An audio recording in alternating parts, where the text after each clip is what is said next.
Hello and welcome to Valuechain News. I am Naomi Oleribe. First, the headlines.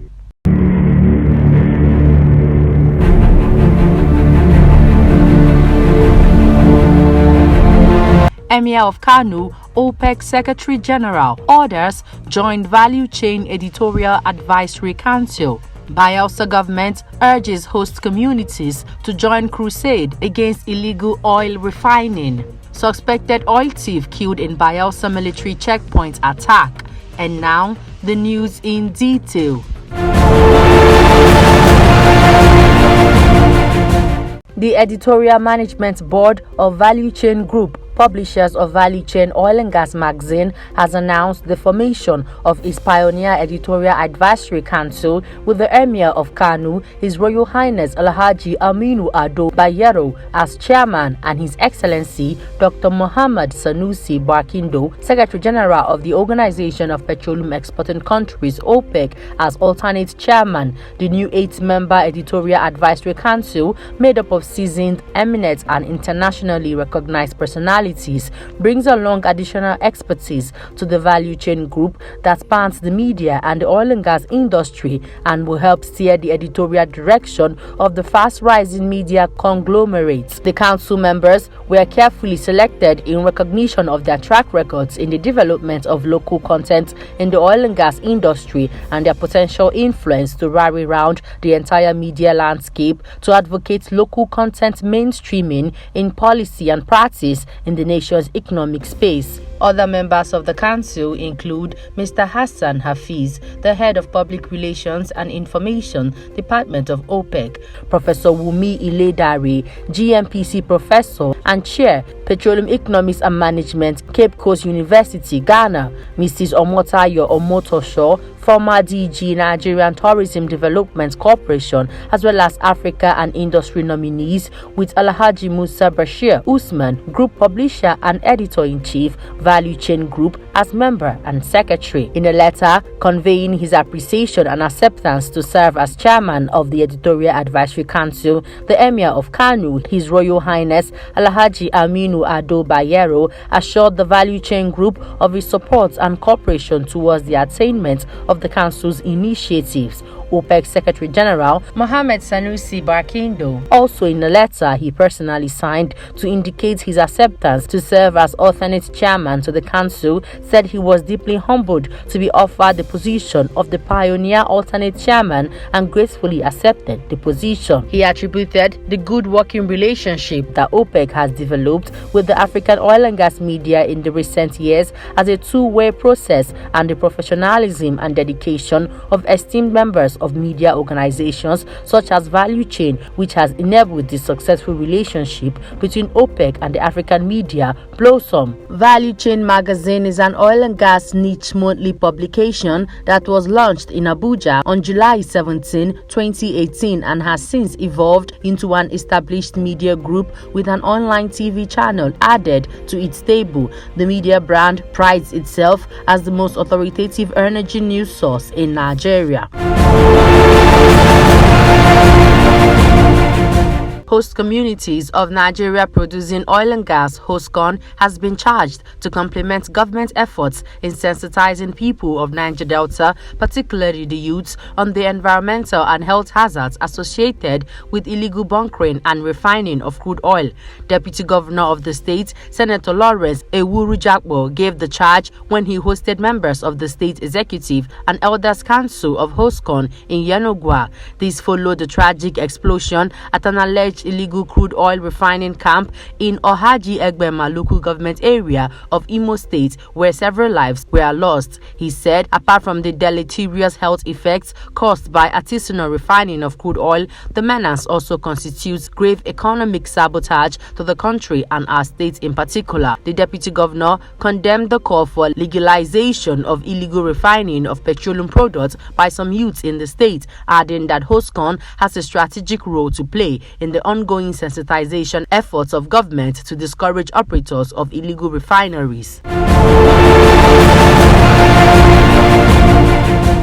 Some gunmen suspected to be crude oil thieves have reportedly attacked a military checkpoint near an oil well at Ogboyinbiri operated by the Shell Petroleum Development Company of Nigeria in the southern Ijaw local government area of Bayelsa State. It was learned that one of the suspects was killed while a soldier sustained gunshot wounds in the shootout that ensued on Sunday. Attempts to get the reaction from a spokesman for the 16th Division of the Nigerian Army, Elebele Yenogwa, and Captain Victor Odukoya failed.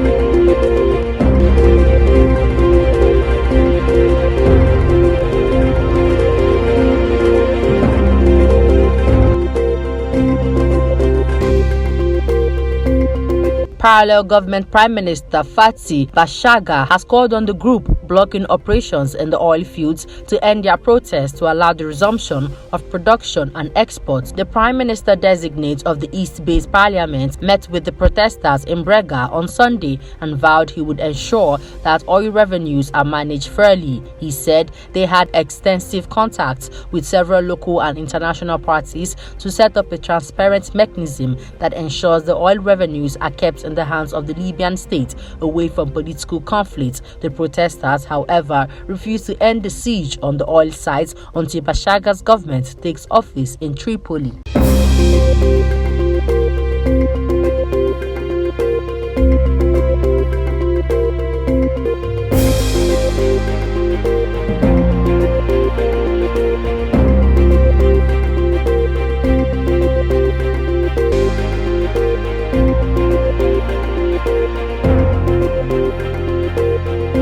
A senior European Union official said on Tuesday that the bloc plans to cut Russian oil and gas imports to zero by the end of 2027.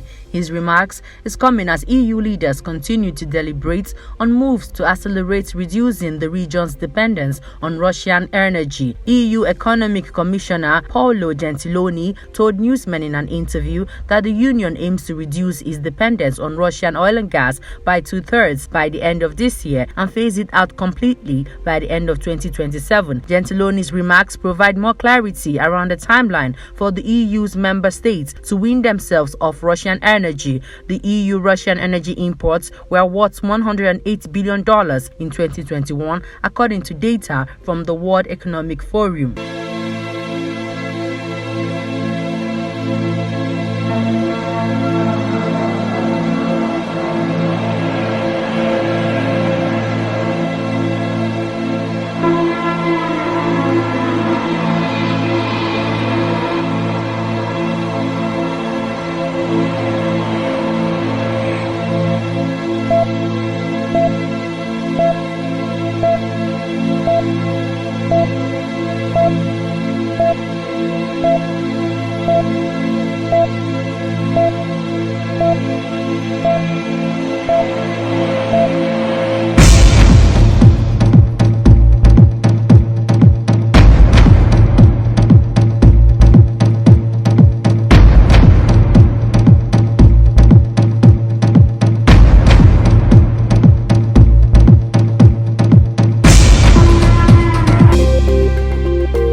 Executive Chairman of the Economic and Financial Crimes Commission, EFCC, Mr. Abdulrasheed Bawar, has revealed that the real estate sector is the second most vulnerable sector to money laundering practices in Nigeria. Bawar reiterated the commitment of the Commission towards combating money laundering and terrorism financing in the real estate sector of the economy. He stated this at a workshop in Abuja put together by the Intergovernmental Action Group Against Money Laundering in West Africa, GIABA.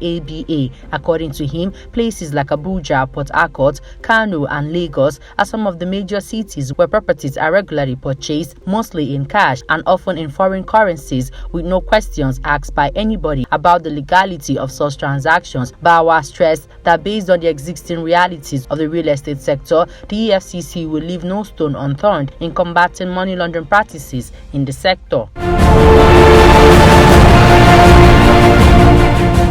Before we end the news, here's a recap of our headlines. Emir of Kano, OPEC Secretary General, others join Valuechain Editorial Advisory Council.